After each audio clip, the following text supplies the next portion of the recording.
Vamos abrir as nossas Bíblias, irmãos, em João capítulo 21. Irmãos, às vezes eu peço os irmãos para se levantarem, né? E eu mesmo sento. Mas é porque eu fico a reunião de oração, a escola dominical e a pregação de pé, né? E sapato social não é dos mais apropriados, né? Para ficar um bom período aí em pé. Então, por isso que eu tive um minutinho aí para me assentar. Evangelho segundo João, capítulo de número 21.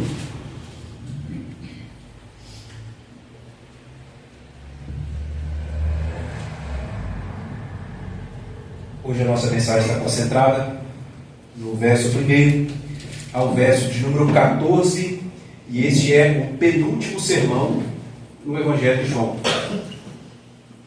Só teremos mais uma mensagem nesse preciosíssimo Evangelho.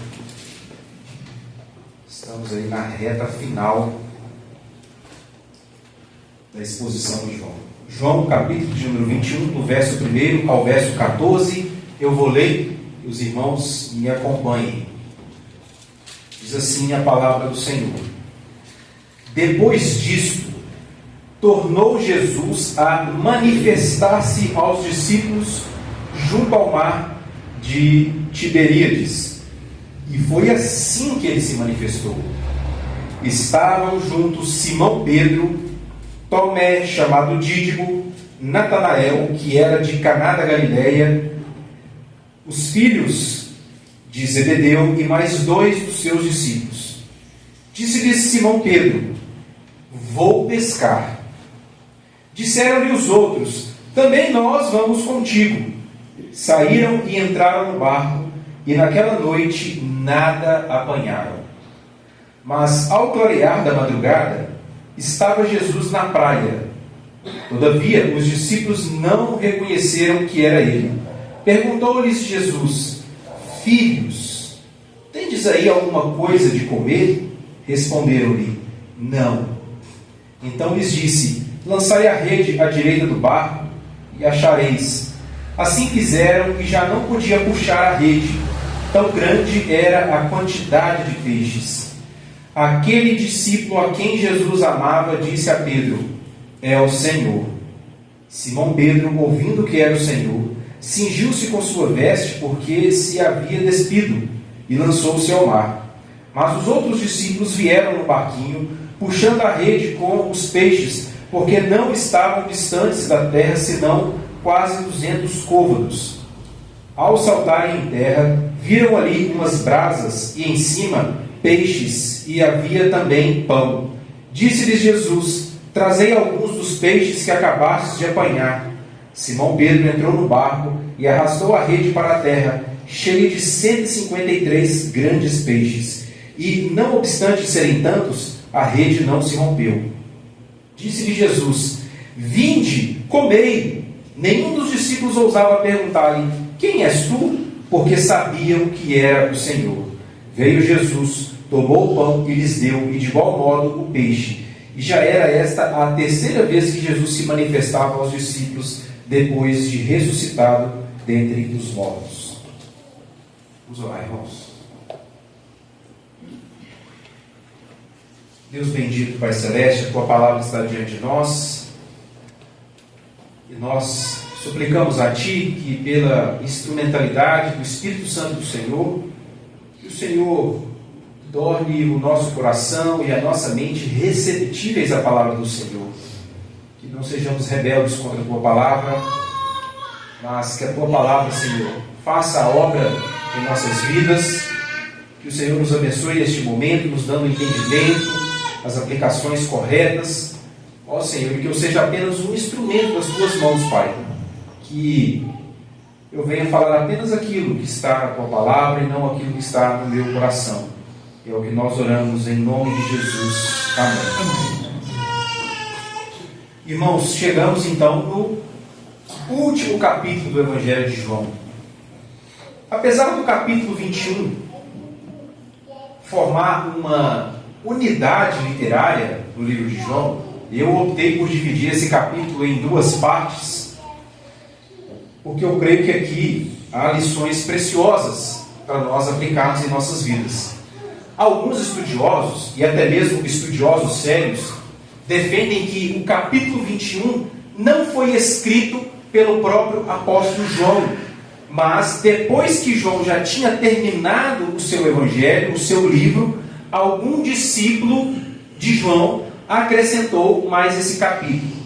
Tais estudiosos defendem essa hipótese, pois entendem que o evangelho de João termina no capítulo 20.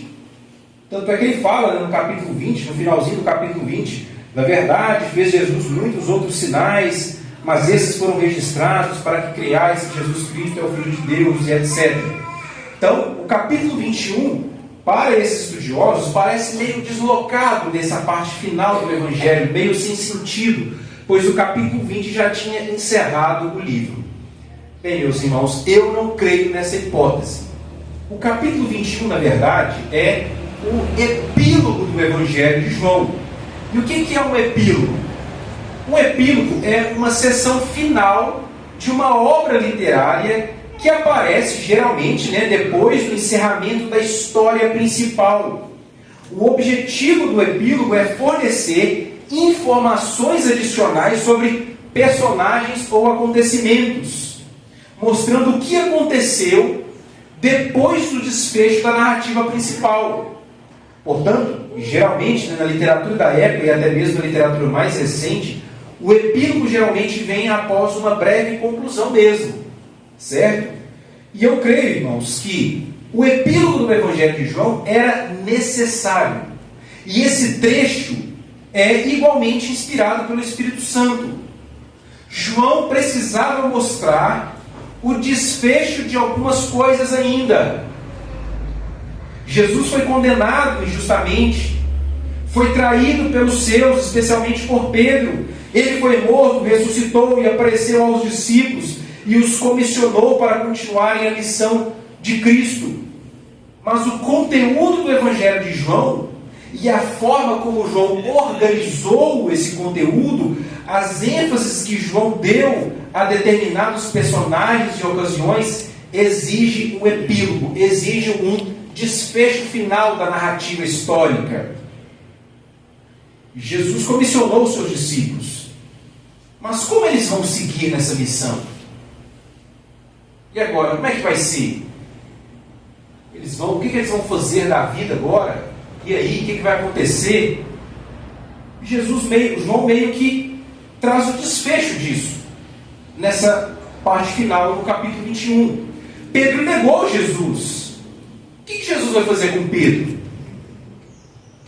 Eu não diria, irmãos, que o epílogo de João tenha um tema central. Na verdade, o epílogo não tem tanto o objetivo de trazer uma temática central, mas João precisava ligar algumas pontas soltas desse trecho final, e nisso nós vamos extrair algumas lições práticas. Eu acho que principalmente aqui, irmãos, desse texto que nós acabamos de ler, eu acho que principalmente o que João traz aqui e que nós podemos aplicar para as nossas vidas. Primeiro, a graça de Cristo para com os pecadores, como Cristo é gracioso em tratar com os pecadores. E segundo, o sustento. Cristo mostra para esses homens agora: olha, eu comissionei vocês, e eu vou sustentar vocês, eu vou ajudar vocês nessa obra daqui para frente.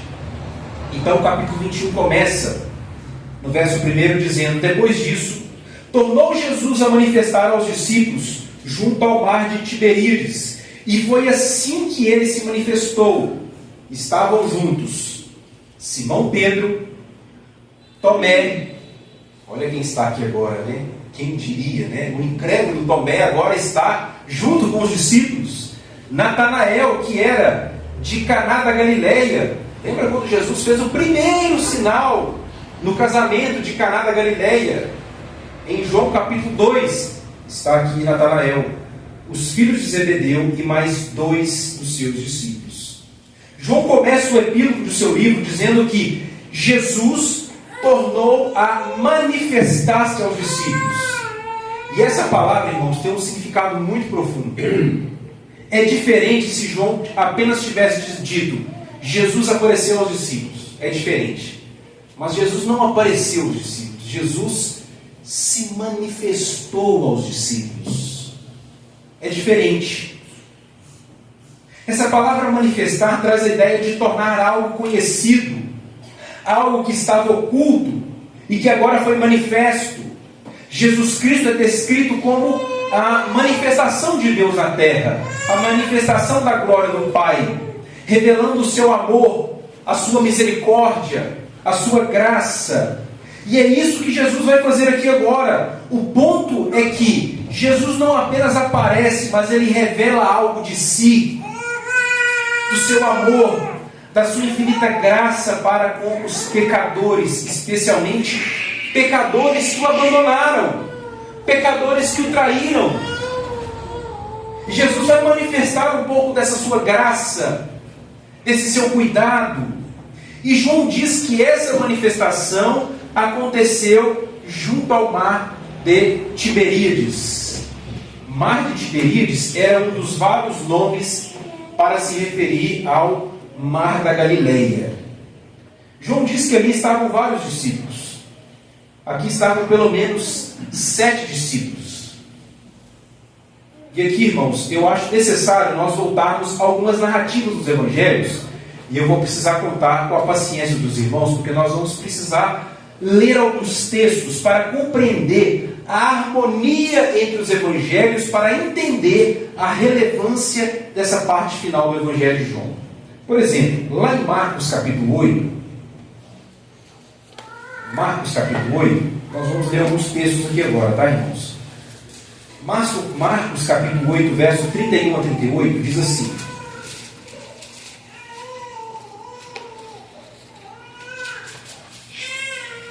esse é o momento que Jesus começa a falar mais especificamente do que vai acontecer com ele. Marcos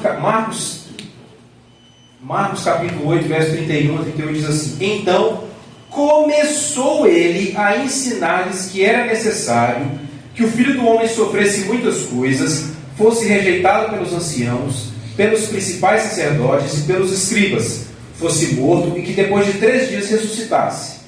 Aqui é o momento do ministério de Jesus que ele começa a ser mais enfático nesse ponto. E isso ele expunha claramente. Mas Pedro, chamando-o à parte, começou a reprová-lo. Jesus, porém, voltou-se e, fitando os seus discípulos, repreendeu a Pedro e disse: arreda, Satanás, porque não cogita das coisas de Deus, e sim das coisas dos homens. Esse episódio aconteceu na região da Galileia. Foi na região da Galileia que Jesus começou a ensinar mais especificamente sobre a sua morte, o seu sofrimento e a sua ressurreição. Pedro repreende Jesus e depois repreende Jesus e depois o próprio Jesus repreende a Pedro. E ainda em Marcos, agora vai para o capítulo 14. Capítulo 14, verso 27. Verso 27 ao 31 diz assim: então lhes disse Jesus: todos vós escandalizareis, porque está escrito: ferirei o pastor e as ovelhas ficarão dispersas. Mas depois da minha ressurreição, irei adiante de vós para a Galileia.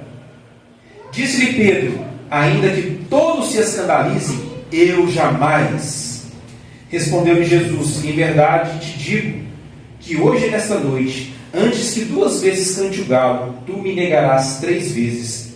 Mas ele insistia com mais veemência: ainda que me seja necessário morrer contigo, de nenhum modo te negarei. Assim disseram todos. Jesus novamente fala da sua morte, da sua ressurreição, e diz que depois da sua ressurreição ele vai para a Galileia. E nessa ocasião, Jesus anuncia para Pedro que Pedro vai negá-lo. Agora vá para o capítulo 16. Capítulo 16, do verso 1 a 7. Passado o sábado, Maria Madalena, Maria, mãe de Tiago, e Salomé compraram aromas para irem embalsamá-lo. E muito cedo, no primeiro dia da semana, ao despontar do sol, foram ao túmulo. Diziam umas às outras: quem nos removerá a pedra da entrada do túmulo? E olhando, viram que a pedra já estava removida, pois era muito grande. Entrando no túmulo, viram o jovem assentado ao lado direito, vestido de branco, e ficaram surpreendidas e atemorizadas. Ele, porém, lhes disse: não vos atemorizeis, buscai a Jesus o Nazareno, que foi crucificado. Ele ressuscitou, não está mais aqui. Vede o lugar onde tinham posto. Mas ide, dizei a seus discípulos e a Pedro, que ele vai adiante de vós para a Galileia. Lá o vereis, como ele vos disse. Avisem a todos e avisem a Pedro, porque Pedro era o líder e Pedro negou Jesus descaradamente. Avisem a Pedro. Ele vai para a Galileia. Ele está indo para a Galileia. Ele ressuscitou. Vá para a Galileia. Agora abra Lucas capítulo 24, último texto, irmãos. Lucas capítulo 24.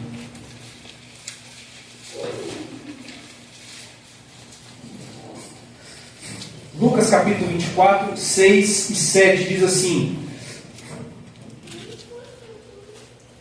ele não está aqui, mas ressuscitou.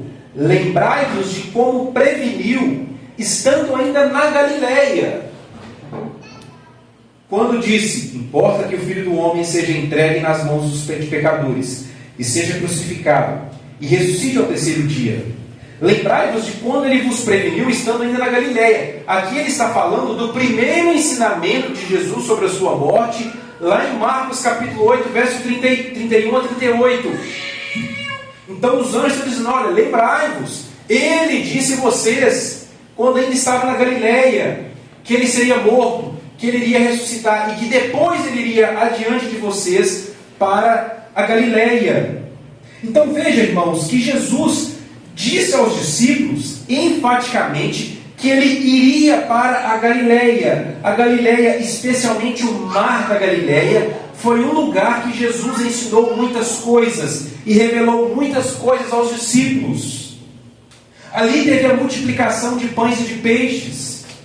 Ali teve uma pesca milagrosa e agora vai ter outra. E agora novamente estão os discípulos no mar da Galileia. E foi ali que João disse que Jesus se manifestou aos discípulos. Percebam que também Pedro estava presente em todos esses acontecimentos marcantes na Galileia. E parece, meus irmãos, que se tem um personagem que João joga luz nesse capítulo 21 é Pedro. Parece que João tem um foco especial em Pedro no seu epílogo. E Pedro estava presente nesses acontecimentos. Os anjos disseram: olha, avisem aos outros e avisem a Pedro. Ele vai para a Galileia. Pedro era o líder. E é ele quem toma a iniciativa naquele dia de pescar. Veja, a Páscoa terminou, a festa dos pães asmos terminou. Agora os peregrinos voltam para suas cidades, voltam para suas regiões. Eles já não estavam mais em Jerusalém. E foi naquele dia que Pedro tomou a iniciativa. No verso 3, diz-lhe Simão Pedro: vou pescar. Disseram-lhe os outros também: nós vamos contigo. Saíram e entraram no barco, e naquela noite nada apanharam. Pedro tomou a iniciativa de ir pescar, e apenas disse: vou pescar. Isso basicamente é um convite, né, irmãos? Quando eu ia chamar os meus velhos amigos para pescar, eu não chamava: vamos pescar? Eu falava: ó, vou pescar. Eu não chamava diretamente, né? Até para, se caso não pegar nada, eu não chamei ninguém, né? Eu só falei que eu estava indo, né? Então, muitos intérpretes, irmãos, entendem que aqui Pedro abandonou o seu chamado. Aqui Pedro se apostatou. Muitos entendem assim: Pedro não quer saber de mais nada, não quer saber de ser discípulo. Pedro agora vai voltar para a sua vida comum, para a sua vida secular. Pedro agora vai voltar a pescar. O que aconteceu nos últimos 3 anos da sua vida ficaram no passado. Pedro não quer saber mais nada. E eu não entendo assim, irmãos. Jesus ainda não tinha subido. Jesus ainda não tinha comissionado oficialmente. Ele comissionou os discípulos: olha, vocês vão continuar a minha missão. mas o encaminhamento oficialmente ocorre em Atos capítulo 1, verso 8, que é a última aparição em carne de Jesus. Esses discípulos tinham uma profissão, era o ganha-pão deles, eles precisavam comer, a vida deles iria mudar radicalmente dali para frente, mas eles ainda precisavam do seu sustento. Então eles saíram para pescar durante a noite, e isso era comum, irmãos. Pescadores profissionais, isto é, pescadores que vivem da pesca naqueles dias, era comum pescarem à noite para venderem o pesco fresco pela manhã, o peixe fresco pela manhã. Mas naquela noite eles não pegaram nada. E meus irmãos, isso é frustrante, viu? Eu sei o que é isso. Principalmente quando você dá a iniciativa de levar a turma, né, para a beira da represa. Isso é frustrante, tá, irmãos? Você pescar e não pegar nada. E eles tiveram uma pesca frustrante. E é isso que Jesus aparece no verso 4. Mas ao clarear da madrugada, estava Jesus na praia. Todavia os discípulos não reconheceram que era ele. Perguntou-lhes Jesus: filhos, tens aí alguma coisa de comer? Responderam-lhe: não. Então lançai a rede à direita do barco e achareis. Assim fizeram e já não podiam puxar a rede, tão grande era a quantidade de peixes. Veja, irmãos, o ponto aqui é que parece que está ocorrendo a reconstrução de um episódio passado. E esse episódio passado que está sendo reconstruído no epílogo de João é Lucas capítulo 5, que nós lemos na liturgia, da pesca milagrosa no lago de Genezaré. E lago de Genezaré é o que, irmãos? O Mar da Galileia. O Mar da Galileia tem vários nomes. E naquela ocasião, eles também não pegaram nada. E Jesus também apareceu a eles e lhes deu uma ordem para que eles conseguissem ter uma pesca produtiva. O que nós temos aqui em comum com Lucas 5? Os discípulos, o Mar da Galileia, uma pesca mal sucedida e a ajuda de Jesus. E no verso 5, ele perguntou-lhes Jesus: filhos. Olha como Jesus chega aos discípulos. Mais tarde, João usou essa mesma palavra na sua carta, como ele disse: filhinhos, outra vez vos escrevo, filhinhos, amem uns aos outros. E Jesus pergunta: filhos, tens aí alguma coisa para comer? No grego aqui, irmãos, a ideia é como se Jesus estivesse dizendo: filhinhos, vocês não pegaram nada, né? Vocês não têm nada para comer aí, né? E eles respondem: não. Jesus então ordena que eles lancem as suas redes à direita do barco. Em Lucas 5, Pedro foi um pouco relutante quando Jesus ordenou que eles jogassem a rede mais a fundo. O texto diz: Senhor, nós tentamos pegar peixe a noite toda e não pegamos nada, mas sob esta tua palavra lançarei as redes. Aqui em João 21 não há resistência. Jesus ordenou que eles jogassem a rede à direita do barco, e eles simplesmente jogaram. E até aqui, irmãos, eles não reconheceram Jesus. Será que aqui os discípulos estavam começando a se lembrar do episódio de Lucas 5? É bem provável, meus irmãos. É possível que sim. É possível que eles tenham se lembrado: olha, isso já aconteceu no passado, neste mesmo lugar, nessa mesma ocasião, no Mar da Galileia. É possível que eles estivessem começando a se lembrar do que aconteceu em Lucas 5. E veja, irmãos, parece que João está reconstruindo Lucas 5. Eles não reconheceram Jesus ainda. O verso 4 diz isso. Eles não reconheceram, mas eles sabiam de uma coisa: foi naquele mesmo Mar da Galileia que eles tiveram uma pesca milagrosa no passado. E agora estava acontecendo isso novamente. Pela segunda vez eles estavam presenciando uma pesca milagrosa. E isso chamou a atenção de João. O verso 7 diz: aquele discípulo a quem Jesus amava, você já sabe muito bem que aqui é João, disse a Pedro: é o Senhor. Pedro percebeu. Aliás, João percebeu. João reconheceu. Ele reconheceu que algo estranho estava acontecendo ali. Provavelmente naquele momento, João se lembrou dessa pesca milagrosa. E ele associou com aquela voz familiar de Jesus. Ele reconheceu a sua face, reconheceu o seu poder, a sua autoridade em ordenar que eles lançassem as redes. E aí aconteceu algo um tanto estranho. Diz o verso 7, Simão Pedro, ouvindo que era o Senhor, cingiu-se com a sua veste, porque se havia despido, e lançou-se ao mar. Interessante isso, irmãos. Veja a diferença de João e Pedro. João entende as coisas mais rápido do que Pedro, né? Lá na entrada do túmulo, João foi o primeiro a perceber que Jesus tinha ressuscitado. Ele observa, ele tem uma percepção mais apurada. Ele creu na ressurreição primeiro. João geralmente entende antes de Pedro, mas Pedro é o homem de ação. Pedro age mais rápido, né?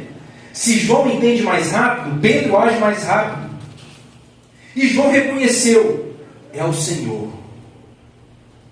E Pedro, naquele momento exato, tomou uma atitude um tanto curiosa. Ele se vestiu, pulou na água e foi nadando se encontrar com Jesus.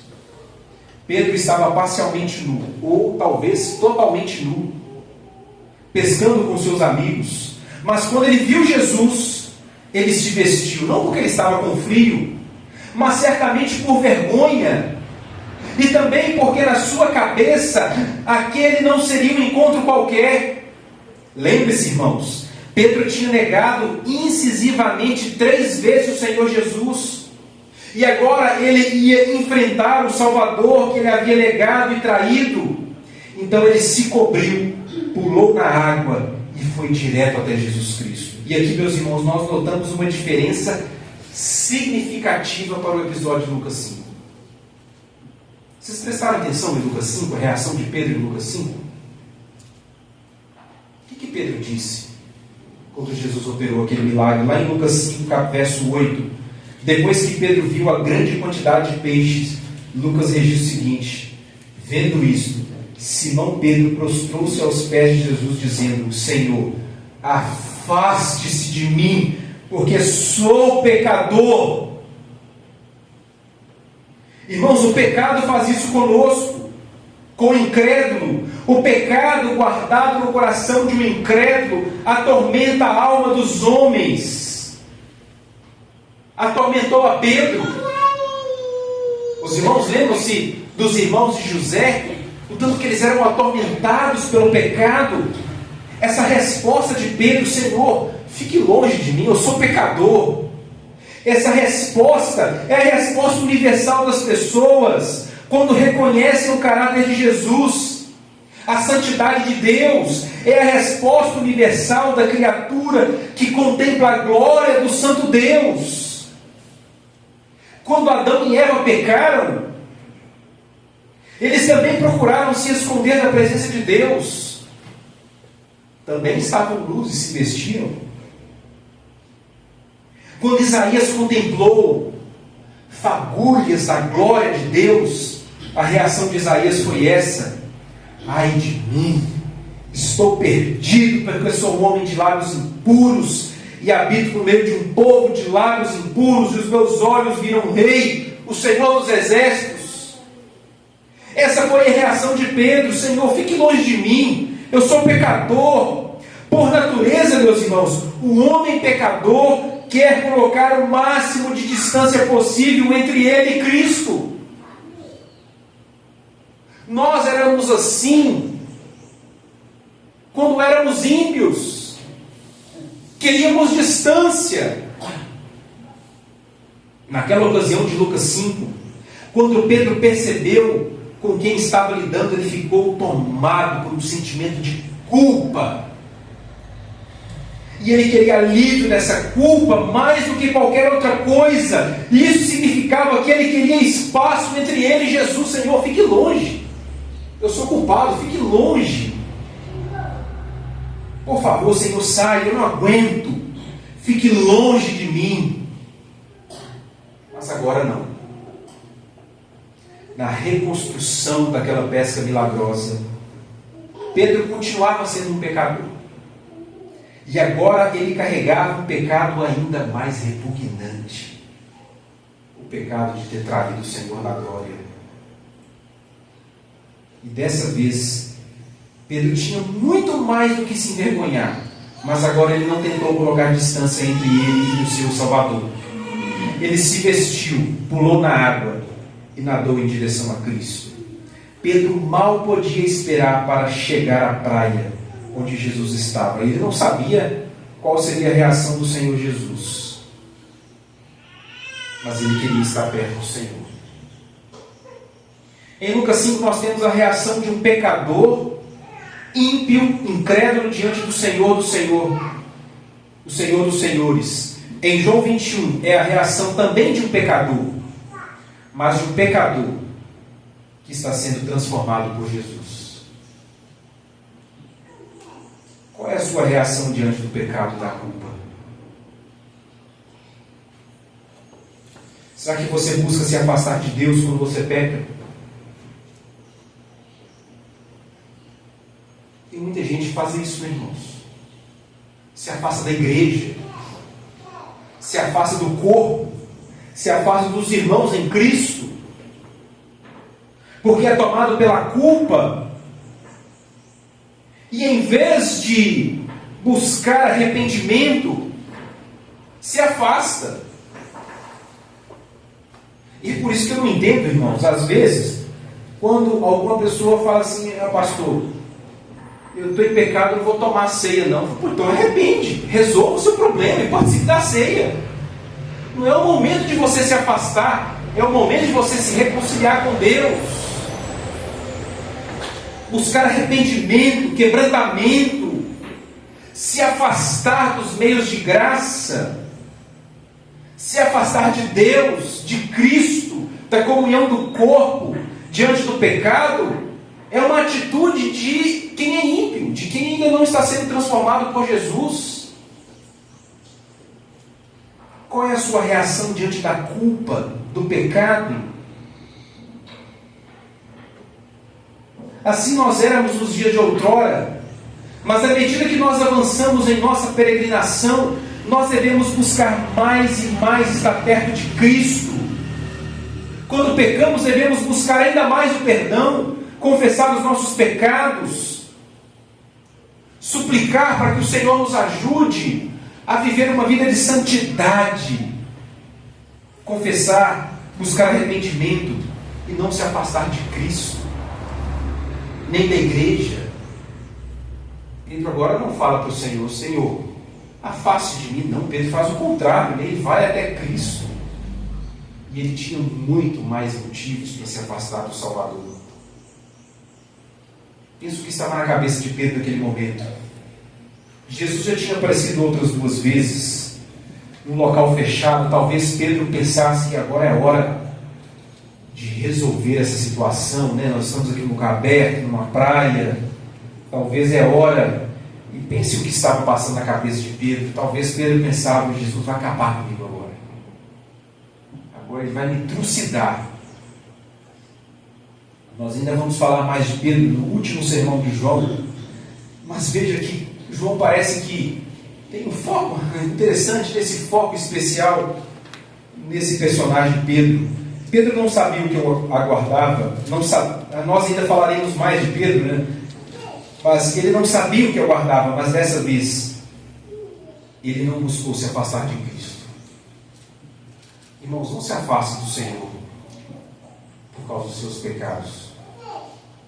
Você precisa da graça, precisa da misericórdia, precisa ser ainda mais restaurado, moldado ao caráter e à semelhança do Senhor Jesus. O verso 8 diz que os outros discípulos vieram no barco puxando a rede com os peixes. Eles estavam aproximadamente aqui, eu acho que no cálculo aqui dá uns 90 metros de distância da praia, talvez. E o verso 9, a partir do verso 9 diz: ao saltarem em terra, viram ali umas brasas, e em cima peixes, e havia também pão. Disse-lhe Jesus: trazei alguns dos peixes que acabastes de apanhar. Simão Pedro entrou no barco e arrastou a rede para a terra, cheia de 153 grandes peixes. Não obstante serem tantos, a rede não se rompeu. Lembra que a rede se rompeu lá em Lucas 5, né? Disse-lhe Jesus: vinde, comei. Nenhum dos discípulos ousava perguntar-lhes: quem és tu? Porque sabiam que era o Senhor. Veio Jesus, tomou o pão e lhes deu, e de igual modo o peixe. Os discípulos chegam na praia, trazendo a rede, mas quando eles chegam na praia, eles têm uma surpresa. O banquete já estava pronto, a refeição já estava preparada. E meus irmãos, isso é graça, isso é misericórdia, é demonstração do Senhor, do que nos espera ao fim da nossa peregrinação. Jesus já estava com pão e assando os peixes numa brasa. Ou seja, quando eles chegam na praia, a refeição já estava pronta. E Jesus os convida: vinde, assentai comigo, vamos comer, tragam os peixes de vocês também. Meus irmãos, tem muitas lições importantes por trás desse milagre. Isso aqui é um milagre. É um milagre. Primeiro, com esse milagre, Jesus lembra os discípulos o que ele já tinha ensinado anteriormente em João: sem mim nada podeis fazer. Aquela pesca improdutiva foi providencial para que Jesus pudesse se manifestar a eles, para que eles entendessem de uma vez por todas: vocês precisam de mim para tudo. Sem mim nada podeis fazer. Imagina a cena, irmãos: uma noite inteira sem pescar nenhum peixe. O dia já estava para clarear. O horário que a gente mais sente fome de manhã, né? Principalmente depois de uma noite de trabalho. Eles chegam na praia cansados, esfomeados, e se deparam com aquela cena: peixes na brasa e pão. Num contraste nítido com a sua incapacidade de providenciar alimento para si mesmos. Havia ali um braseiro no qual aquele que estava na praia preparou para esses pecadores cansados e famintos: vinde, comei. Isso é graça, irmãos. Jesus está lembrando esses homens: vocês não são capazes de prover o sustento para si mesmos. Sem mim nada podeis fazer. E lembre-se que Jesus comissionou esses homens. E Jesus está dizendo também: olha, daqui para frente vocês vão ser pescadores de homens, que foi o que eu ensinei vocês anteriormente. E eu vou ser o provedor de vocês. Eu vou sustentar vocês nessa missão.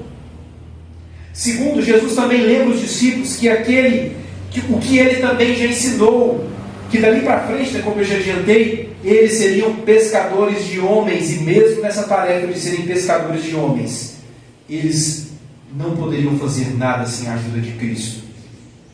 Terceiro, Jesus mostra como que ele trata com graça os pecadores que vão até ele. Esse ponto é importante, irmãos. Se nós somos filhos, Deus nos trata com graça, mesmo quando ele manda juízo sobre nós. Veja que Jesus ainda não se dirigiu a Pedro. Isso vai ser no último capítulo, na parte final ainda. Jesus já tinha aparecido outra vez, mas Pedro e os outros também, não só Pedro, os outros também se afastaram de Cristo, o negaram, o abandonaram. E como que Jesus recebe esses pecadores cansados? Com um banquete. Com um banquete. Com graça, irmãos. Com graça. Assim ele recebeu a Pedro: Pedro, tu me amas? Amo o Senhor, então pastoreio o meu rebanho. Jesus nem sequer tocou no assunto. Nós vamos ver isso na próxima mensagem. Por último, meus irmãos, esse milagre nos lembra que em breve,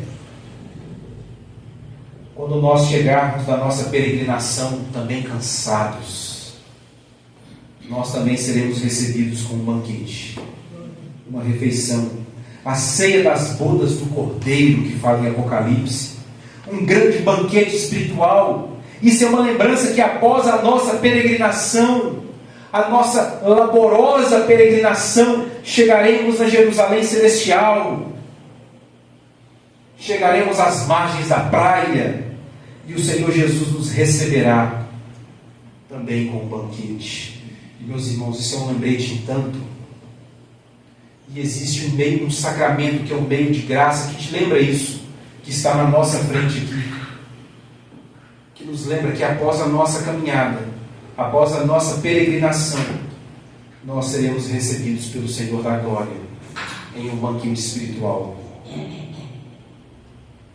E já caminhando para a conclusão, irmãos, se fôssemos resumir essa passagem, poderíamos dizer que Jesus está vivo e Ele cuida de você, Ele te dá a provisão material, física e espiritual para a sua peregrinação. A partir desse momento aqui, irmãos, começaria a peregrinação desses homens. Jesus ainda vai aparecer outra vez lá em Atos. Vai acontecer um Pentecostes. E aí sim esses irmãos serão enviados. Presos, maltratados, escorraçados, açoitados. Mas Jesus está vivo. E Jesus proverá tudo o que eles precisam para a sua caminhada. E assim também tem sido conosco, irmãos. Nós estamos nessa peregrinação em direção a Jerusalém Celestial. E Jesus provê tudo o que nós precisamos para nossas vidas, o nosso sustento material e físico. Ele é a fonte do seu sustento. Ele mostra a você que sem Ele, você não é capaz de fazer absolutamente nada. Ele te mostra que apesar dos seus pecados, Ele te recebe com graça. Ele te mostra que ao fim da nossa caminhada, Ele nos receberá em um banquete espiritual. Que Deus nos abençoe. Nós vamos orar agora e a oportunidade também. Vamos orar por esse momento do sacramento do Senhor, por essa mesa que nos lembra que a nossa peregrinação está para se chegar ao fim. O dia já está para clarear, onde nós chegaremos ao fim da nossa caminhada, onde nós seremos recebidos pelo Senhor, também em um banquete espiritual, a ceia das bodas do Cordeiro. Vamos orar, irmãos. Deus bendito, Pai Celeste, nós te rendemos graças, Senhor, te agradecemos pelo teu amor, pela tua infinita graça, pela tua misericórdia para com nós pecadores, Pai. Ó Senhor, nós sabemos que a nossa caminhada é difícil, às vezes nós caímos, desviamos do caminho, mas o Senhor tem nos sustentado até aqui, Pai. Tem direcionado os nossos passos, nos sustentado material e fisicamente, espiritualmente. E agora, Pai, nós estamos diante dessa mesa, diante desses elementos que agora saem do uso comum, como meio de graça para nos nutrir espiritualmente. E nos lembra, Senhor, de que em breve nós estaremos assentados em uma mesa com o Senhor. Que o Senhor tenha misericórdia de nós, Pai. É o que nós oramos em nome de Jesus. Amém.